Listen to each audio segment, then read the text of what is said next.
અખરોટ જેવું દેખાતું જાયફળ એક મીઠો અને સુગંધિત મસાલો છે. તેનાથી ભોજનનો સ્વાદ તો વધે જ છે, સાથે જ અનેક રોગોનો શ્રેષ્ઠ ઉપચાર પણ છે. ભારતીય રસોડામાં વિવિધ પ્રકારના મસાલા ખાવાના સ્વાદમાં વધારો તો કરે જ છે, સાથે સાથે સ્વાસ્થ્ય માટે પણ ગુણકારી હોય છે. તેમાંથી એક મસાલો જાયફળ છે. તે ખોરાકનો સ્વાદ અને સુગંધ બંને વધારે છે. જાયફળમાં ઘણા બધા સંયોજનો હોય છે જે રોગોને અટકાવવામાં અને આરોગ્યને સારું રાખવામાં મદદ કરે છે. તો મિત્રો, આજના આ વિડીયોમાં આપણે જાયફળના સ્વાસ્થ્ય લાભો વિશે વાત કરીશું. તો ચાલો વિડીયોની શરૂઆત કરીએ. નમસ્તે મિત્રો, હું છું જ્યોતિકા અને મારી યુટ્યુબ ચેનલ જ્યોતિકા ધ યુટ્યુબરમાં તમારું હાર્દિક સ્વાગત છે. જાયફળ હૃદયના સ્વાસ્થ્યને ફાયદો પહોંચાડી શકે છે. જાયફળ બ્લડ શુગરને નિયંત્રિત કરવામાં ફાયદાકારક સાબિત થાય છે. જાયફળનું તેલ લગાવવાથી સોજા, માંસપેશીઓ અને સાંધાના દુખાવાથી રાહત મળે છે.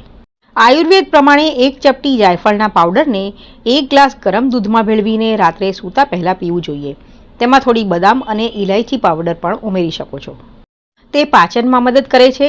જો તમે કબજિયાત, પેટ ફૂલવું કે ગેસની તકલીફથી પીડિત હો તો સૂપમાં 1 ચપટી જાયફળ પાવડર ઉમેરીને પીવો. આનાથી યાદશક્તિ પણ વધશે. જાયફળમાં સ્ટ્રેસ ઓછા કરવાના ગુણ હોય છે. તે રક્તવાહિનીઓને આરામ આપીને હૃદયના કાર્યને સારી રીતે ચલાવવામાં મદદ કરે છે. જાયફળના તેલમાં ઘણા અસરકારક તત્વો જોવા મળે છે જે દાંતને વિવિધ રોગોથી દૂર રાખવામાં મદદ કરે છે. જાયફળમાં એન્ટીબેક્ટેરિયલ ગુણ પણ જોવા મળે છે જે દાંતના ચેપને અટકાવે છે. ભૂખ ન લાગતી હોય તો થોડું જાયફળ લઈને ચૂસો. તેનાથી પાચક રસોમાં વધારો થશે અને પાચન સંબંધી રોગોમાં પણ આરામ મળશે. ભૂખ વધશે અને ભોજન સારી રીતે પચી જશે. આંખો નીચેના કાળા કુંડાળાથી પરેશાન હો તો જાયફળ ઘસીને તે ભાગે લગાવવાથી અથવા ડેલી ડાયટમાં તેનું સેવન કરવાથી આ સમસ્યાથી મુક્તિ મળી જશે.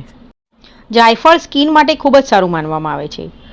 થોડો જાયફળ પાવડર પાણી કે મધની સાથે મેળવીને પેસ્ટ બનાવીને ચહેરા પર લગાવવામાં આવે તો થોડા દિવસોમાં જ કરચલીઓ દૂર થવા લાગે છે.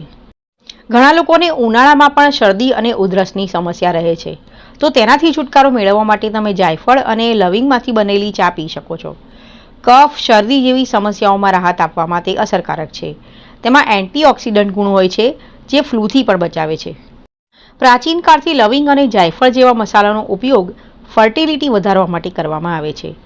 ઇનફર્ટિલિટીની સમસ્યાને દૂર કરવા માટે જાયફળ અને લવિંગનો ઉકાળો પીવાથી ફાયદો થાય છે. લવિંગ અને જાયફળથી મેટાબોલિઝમમાં પણ વધારો થાય છે. દરરોજ લવિંગ અને જાયફળની ચા પીવાથી કેલોરી ખૂબ જ ઝડપથી બંધ થાય છે અને મેટાબોલિક રેટ વધે છે. ઓછી માત્રામાં જાયફળનું સેવન કરવાથી કોઈ નુકસાન નથી, પરંતુ તેની વધુ માત્રા તમને નુકસાન પહોંચાડી શકે છે. જાયફળ ગંભીર લક્ષણોનું કારણ બની શકે છે, જેમ કે હૃદયના ધબકારા વધવા, ઉબકા આવવાની લાગણી અને ઉલટી. આ સિવાય જ્યારે તેને અન્ય દવાઓની સાથે લેવામાં આવે છે ત્યારે તે મૃત્યુનું કારણ બની શકે છે. આ સંભવિત હાનિકારક આડઅસરોથી બચવા માટે જાયફળનું વધુ માત્રામાં સેવન કરવાનું ટાળવું જોઈએ. તો મિત્રો, વિડીયો જોવા માટે તમારો ખૂબ ખૂબ આભાર. ફરીથી મળીશું, ત્યાં સુધી આવજો.